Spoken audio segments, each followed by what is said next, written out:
News 8 news కి స్వాగతం. కూటమి ప్రభుత్వం ఏర్పడి 100 రోజులు అవుతున్న సందర్భంగా అర్బన్ ఎమ్మెల్యే దగ్గుపాటి వెంకటేశ్వర ప్రసాద్ ఆదేశాల మేరకు టీడీపీ యువ నాయకుడు మున్నా నగర్ రమేష్ ఆధ్వర్యంలో ఇది మంచి ప్రభుత్వ కార్యక్రమాన్ని నిర్వహించారు. ఈ సందర్భంగా 100 రోజుల్లో జరిగిన సంక్షేమం అభివృద్ధిని ఇంటింటికి వివరించారు. ఈ సందర్భంగా టీడీపీ యువ నాయకుడు మున్నా నగర్ రమేష్ మాట్లాడుతూ ఈరోజు టీడీపీ ప్రభుత్వం ఏర్పడి 100 రోజులు అయిన సందర్భంగా మున్నా నగరంలో ఇంటింటికి ఇది మంచి ప్రభుత్వం కార్యక్రమం చేపట్టడం జరుగుతుంది.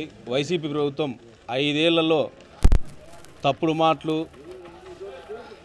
తప్పుడు రాజకీయాలు చేస్తూ ఏ అభివృద్ధి చేయలేదు.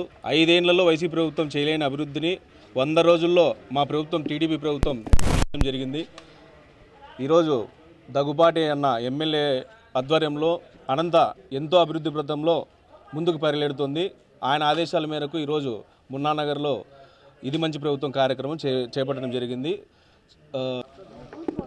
ఇవాళ ఎమ్మెల్యే గారు దగ్గుపాటి ప్రసాద్ అన్న గారి ఆదేశాల మేరకు అలాగే మున్నా నగర్ రమేష్ అన్న గారి ఆధ్వర్యంలో ఇవాళ 100 రోజులైన టీడీపీ పార్టీ వచ్చి 100 రోజులైన సందర్భంగా ఇది మంచి ప్రభుత్వం అని చెప్పి కార్యక్రమాలు చేస్తున్నారు. అలాగే అవ్వాతాతలకు పెన్షన్ 4,000 మరియు వృద్ధాప్యం పెన్షన్ 6,000కి పెంచినది. ఇంకొకటి ఆకలితో ఎంతోమంది ఉండే వాళ్ళకి నిరుపేదలకి అన్నా క్యాంటీను అలాగే కార్యక్రమాలు చేస్తున్నారు.